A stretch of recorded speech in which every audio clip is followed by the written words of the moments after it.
കിറ്റെക്സ് ഒരു വലിയ സാമ്രാജ്യമാണ്.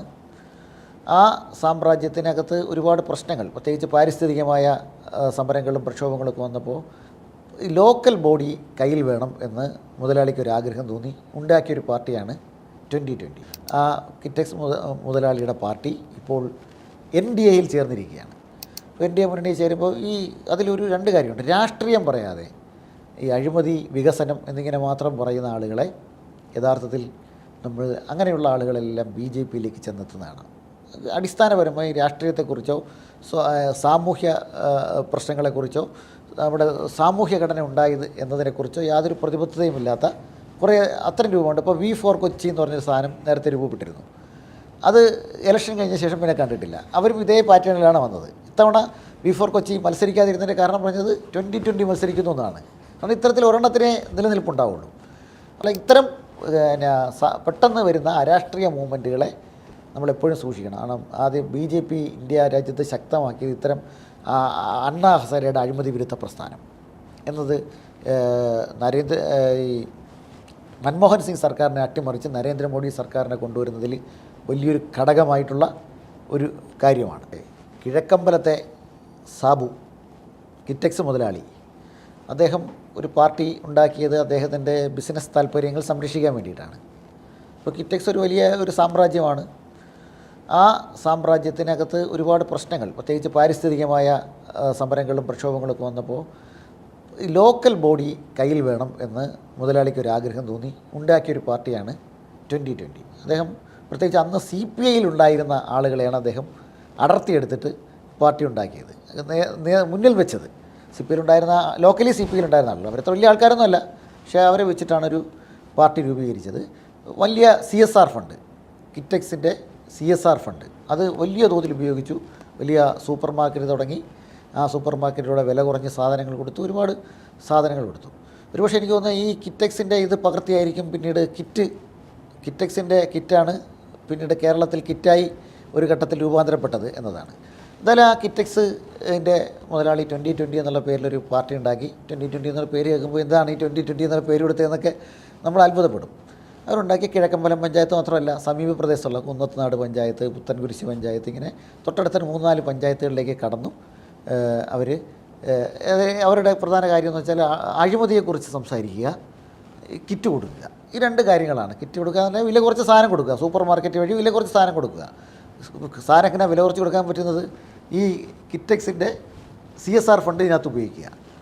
അപ്പോൾ അങ്ങനെ ഇത് ഉപയോഗിച്ചാൽ ഇത് ഇതില്ലെങ്കിലും CSR ഫണ്ട് സാമൂഹ്യക്ഷേമത്തിന് ഉപയോഗിക്കേണ്ടുന്നൊരു കാര്യമാണ്. അപ്പോൾ അതിനെ ഉപയോഗിച്ച് അയാളൊരു രാഷ്ട്രീയ സാമ്രാജ്യം ഉണ്ടാക്കി. പ്രത്യേകിച്ച് രാഷ്ട്രീയമൊന്നും പറയാറില്ല. ഇങ്ങനെ ഉണ്ടാക്കിയ ആ കിറ്റെക്സ് മുതലാളിയുടെ പാർട്ടി ഇപ്പോൾ NDAയിൽ ചേർന്നിരിക്കുകയാണ്. ഇപ്പോൾ കഴിഞ്ഞ തിരഞ്ഞെടുപ്പുകളെന്ന് പരിശോധിച്ചാൽ കിറ്റെക്സ് മുതലാളിക്ക് അല്ലെങ്കിൽ 2020 പാർട്ടിക്ക് നല്ല വോട്ട് ഷെയറുണ്ട്. പ്രത്യേകിച്ച് കുന്നത്തുനാട് മണ്ഡലത്തിലും സമീപ പ്രദേശത്തുള്ള നിയോജകമണ്ഡലം, എറണാകുളം ജില്ലയിലെ പല നിയോജകമണ്ഡലങ്ങളിലും, ചാലക്കുടി ലോക്സഭാ മണ്ഡലത്തിൽ കഴിഞ്ഞ തവണ അത്യാവശ്യം മികച്ച വോട്ട് നേടിയിരുന്നു. UDFൻ്റെ വിജയം ഉണ്ടായെങ്കിൽ പോലും വിജയത്തിൻ്റെ മങ്ങലേൽപ്പിക്കാൻ ഈ കിറ്റെക്സിൻ്റെ അല്ലെങ്കിൽ 2020യുടെ കിറ്റെക്സ് 2020 ഒന്നാണ്. അതിൻ്റെ ഒരു വോട്ട് ഷെയറിന് കാര്യമുണ്ട്. പക്ഷേ ജനങ്ങളതിൽ വോട്ട് ചെയ്യുന്നത് ഏതെങ്കിലും രാഷ്ട്രീയം കണ്ടിട്ടല്ല.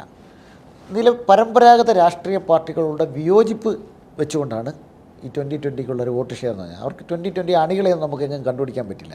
ഇടയ്ക്ക് ഇങ്ങനെ തെരഞ്ഞെടുപ്പ് വരുമ്പോൾ പ്രത്യക്ഷപ്പെടും, തെരഞ്ഞെടുപ്പ് കഴിയുമ്പോൾ അപ്രത്യക്ഷമാകും. വിജയിച്ച സ്ഥലങ്ങളിൽ അവർ നിലനിൽക്കും എന്നതൊഴിച്ച് നിർത്തിയാൽ പിന്നീടുണ്ടാവില്ല. അടുത്ത തെരഞ്ഞെടുപ്പ് വരുമ്പോൾ വീണ്ടും പ്രത്യക്ഷപ്പെടും. ഇങ്ങനൊരു കൂട്ടരാണ്. ആ ഭാഗത്ത് നമ്മൾ അന്വേഷിച്ചാൽ മനസ്സിലാവുന്നൊരു കാര്യമാണ്. അപ്പോൾ അങ്ങനെയുള്ളൊരു പാർട്ടി കേരളത്തിൽ NDA മുന്നണിയിൽ ചേരുകയാണ്. NDA മുന്നണിയിൽ ചേരുമ്പോൾ അതിലൊരു രണ്ട് കാര്യമുണ്ട്. രാഷ്ട്രീയം പറയാതെ ഈ അഴിമതി, വികസനം എന്നിങ്ങനെ മാത്രം പറയുന്ന ആളുകളെ യഥാർത്ഥത്തിൽ നമ്മൾ അങ്ങനെയുള്ള ആളുകളെല്ലാം BJPയിലേക്ക് ചെന്നെത്തുന്നതാണ്. അടിസ്ഥാനപരമായി രാഷ്ട്രീയത്തെക്കുറിച്ചോ സാമൂഹ്യ പ്രശ്നങ്ങളെക്കുറിച്ചോ നമ്മുടെ സാമൂഹ്യ ഘടന ഉണ്ടായത് എന്നതിനെക്കുറിച്ചോ യാതൊരു പ്രതിബദ്ധതയുമില്ലാത്ത കുറേ അത്തരം രൂപമുണ്ട്. ഇപ്പോൾ V4 കൊച്ചി എന്ന് പറഞ്ഞൊരു സാധനം നേരത്തെ രൂപപ്പെട്ടിരുന്നു.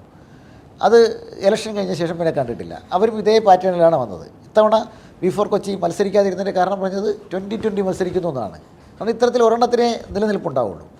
അപ്പോൾ അങ്ങനെ നിൽക്കുന്ന ഈ ഒരു ഗ്യാപ്പാണ് യഥാർത്ഥത്തിൽ പ്രത്യേകിച്ച് അരാഷ്ട്രീയമായ എറണാകുളം ജില്ലയിലെ വ്യവസായ ജില്ലയാണ് എറണാകുളം. അവിടെയൊക്കെ ഈ ജനങ്ങളെല്ലാം അപ്പർ മിഡിൽ ക്ലാസ്സുമായ ആളുകൾ ധാരാളമുള്ള പ്രദേശങ്ങളെ, സാധാരണക്കാരെയും കോളനികളെയൊക്കെ ലക്ഷ്യമിട്ടുകൊണ്ടാണ് ഈ പാർട്ടികൾ പ്രവർത്തിക്കുന്നത്.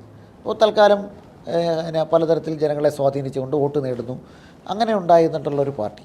ഈ പാർട്ടിക്ക് രാഷ്ട്രീയമില്ല, സാമൂഹ്യ ഘടനയെക്കുറിച്ച് ചിന്തയില്ല. ഈ ഇന്ത്യയിലെ രാജ്യത്ത് നടക്കുന്ന ഏതെങ്കിലും ഒരു സാമൂഹ്യ പ്രശ്നത്തിൽ 2020 പ്രതികരിച്ചായിട്ട് ആർക്കും അറിയില്ല.